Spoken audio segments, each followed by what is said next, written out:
Welcome back, free thinkers, to another evening edition of the Grow Rich, Grow Happy Crypto Show. Guys, in this particular episode, this is going to be part 2 of this 4-part Bittensor TAO breakdown that I'm giving you so I can educate you guys on how important this section of AI is when it comes to investing. Again, this is not financial advice, but the last thing I want for any of you to experience is the dreaded, I wish I would have took the time to understand this project a little bit better before it hits those Bitcoin type numbers.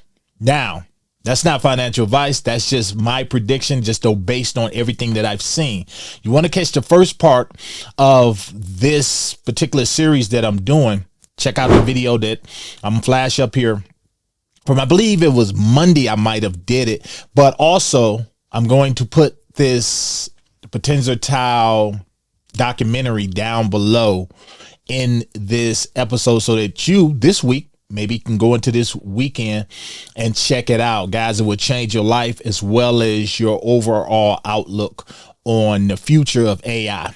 If this is your first time here, guys, do me a favor, smash that like button, give me a sub, hit this bell notification so that you don't miss any of these videos. Drop down below if this is your first time hearing the Bittensor TAO. Drop down below if you're looking for opportunities, because you're in the place for opportunities, guys. I want to thank all of you for being free thinkers and be blessed. Keep moving. Let's jump over here. First thing I'm going to do, we're going to look at the price of Bittensor TAO. Look at this, guys. We're down to $283. Tell you like someone I advise on crypto. I told her the other day, I actually told her last week, get you some of this. She said, oh, it's Christmas coming up. I said, get you some of this. You don't have to buy an entire token. Thank me later. She trusts my advice when it comes to things like this. So she did. She bought a little bit. And now with it dropping in price, just like everything else, I see this as an opportunity. But I want to do more than that. I like for my episodes and the cryptos that I cover, I say they speak for themselves. I'm just here to point you and show you things that you otherwise probably miss. So for those of you new, it's only 21 million. That's all it will ever be. It is similar to Bitcoin every way, even with the halving cycles. They're on the same halving schedule. The first one coming up, I believe, is December 11th, and it's going to be even more scarce. You had an all-time high, $757, guys. I remember actually getting in this for the first time way back then. If we dropped to $30, guys, I'm just going to back the truck up. But anyway, I want to, jump over here because this is the particular documentary that was released. It's 53 minutes long, and I've already have timestamps. I say when I watch stuff like this, I'm always thinking of the free thinkers and how can I better educate you guys on something that might be complex. I don't believe in showing you a lot of complex stuff when it comes to crypto, because it doesn't have to be like that. You just need to be able to make a rash decision sometimes. Hopefully you do your own research. All right, so let's check this out. So this way I got it queued up. We're only going to listen to maybe 2 or 3 minutes of it tops, and then we're going to chat. The most powerful things that have been built through that sort of competitive process are incredible, and they've changed the world. And I think the same may be true for Bittensor TAO. So watch this whole documentary, but we're going to play this section right here. May be true for Bittensor.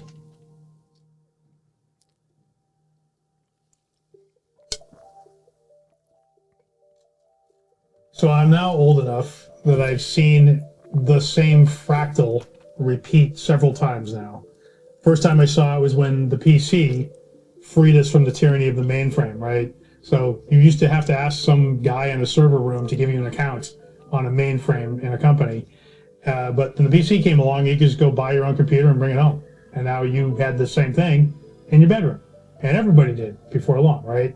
So that was the first time we saw lots of little defeat very large and centralized. And then we saw the internet, right? So the internet came along and it defeated the online services like CompuServe, AOL, Prodigy, Delphi Internet. Those names are largely in the dustbin of history.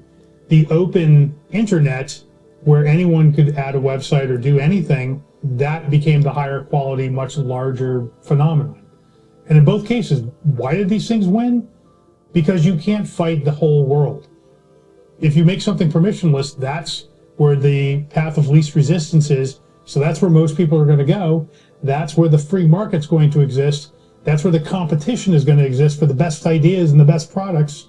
And these other things are going to wither and die. They're too closed. They're too controlled, right? You want that open freedom. Who remember that? Who is old enough to remember net zero? Yeah, net zero was free internet. I know you guys probably remember AOL and all of that, but they kind of had a lock on the market back then. And then you saw what happened when the internet went full blown. Hence, everyone from all walks of life could get on. It really grew much faster. This is what Bittensor TAO is about, not in the internet sense, but in AI. And you have to, history repeats itself. You need to be able to look back at things that happen and say, okay, where can I see this match being struck again and the wick start burning? Well, that match is already being struck with AI. And now you see it starting to grow out of control, but Bittensor TAO is going to take it to the next level. So we're going to continue.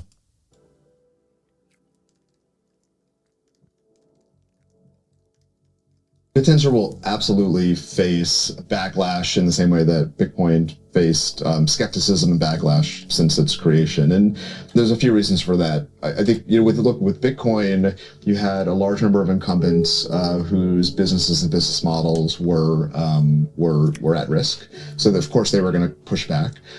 You had governments that did not like the idea of being able to kind of monitor and survey, kind of transactions. They didn't like money being outside of the system.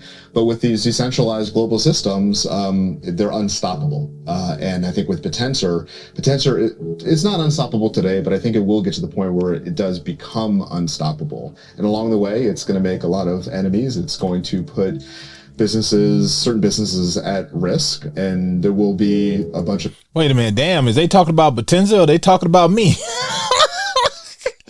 Oh man, so guys, I hope you get this here. It is going to run into roadblocks. Anything that is DeFi or free to all always runs into roadblocks. We've seen it with Bitcoin. We've seen how everybody was against Bitcoin. Even those who are the biggest pushers of Bitcoin now, the BlackRocks, Donald Trump, all of them. But now you see they're welcoming Bitcoin in with open arms. First they deny it, and now they accept it. This is the same thing that's going to happen. Check, like me, I'm denied. There's groups that hate me, but I don't care because I'm inevitable. This is what I tell people. I am inevitable. I don't stop. I'm here for the people. Let's continue. Bunch of negative news cycles. Who knows what those cycles will be about? But I have a high degree of confidence that if Bittensor continues on the current path that it's on, it will get through those periods of negative press or whatever the challenges are. No problem. Boom. Stay the course. It's the same way with us in our crypto journey, guys. You're going to come up against times like we're in right now while the market is dragging the bottom of the ocean. But we're still there. We're still there because we're in it for the long term. We're in it to win it. And we know that on the end, it's these times right up in here where the adversity is, where the millionaires are made, where your life story, your story is being created right now, unless you choose to turn back. So we're going to go to the next part because this is the last part, and then we're going to wrap it up, guys. Oh, yeah. Told you guys, I do this for you guys. All right, here we go. Check this out. They invest the time and energy to actually write it down and talk about it publicly. What is also interesting about Bittensor, in terms of the talent it's able to pull in, is it completely decouples your CV with your quality of output, right? So to get a job at Meta, you have to have gone to the right school, you have to then gone to the right university, and then you have to work in the right internships throughout university. And it's that's a load of like just high bars. And I think in that process, you miss a whole bunch of great engineers, let alone the people that just don't live in the right country. And Bittensor just completely removes that. It's just purely, it's you, it's code, and it's a leaderboard. Doesn't matter where you're from, what your background is.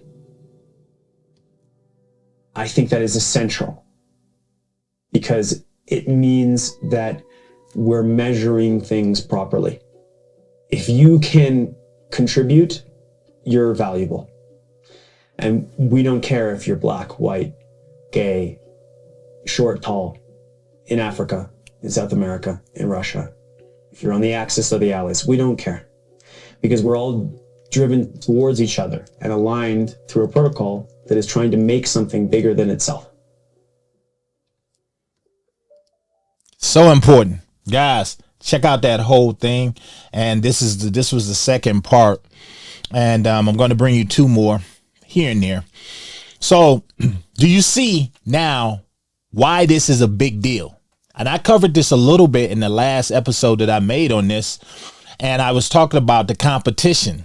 When you have something like this, you know, how many of you guys have had to compete against people that you knew wasn't better than you, but because of their background, maybe their color, maybe their appearance, you got overlooked? That doesn't happen with protocols and projects like this because they're taking on anyone, whether you think you're bright or you may actually be bright. If you can actually dedicate your services to this and you can actually succeed in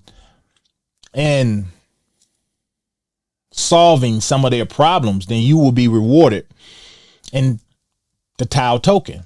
And I think that's what this is the answer. I'm saying it again, this is the counterbalance to AI, which is getting out of control. So when you have something like this where everyone globally, because there's some smart people out there, guys, there's smart people out there that haven't went to the best schools. Hell, it's geniuses out there, prodigies who never even went to college, but they know code. They have ideas on how to solve complex problems. They have ideas on how to solve things like cancer, things like that. When you can get a collective of people like that together on a project like this and solve problems, regardless of their background and nationality, companies are going to flock to this because it is a cheaper way for them to get a lot of their projects, a lot of their applications to market, because they can just upload it to the Bittensor TAO, their mainframe or their blockchain, and then all of these people can just go to work on that problem. So you guys let me know down below. Again, I'm looking at this. I love bringing you stuff like this when the market is low and you don't need put a whole boatload into it. But some of this, if somebody would have told you years ago that some of Bitcoin, maybe $50 worth of Bitcoin, and when it was super low, would change your life, you probably wouldn't have believed them. But now that you've seen history, I'm showing you history again, and you'd best believe it. To the next one, this your boy. I'm out. My heart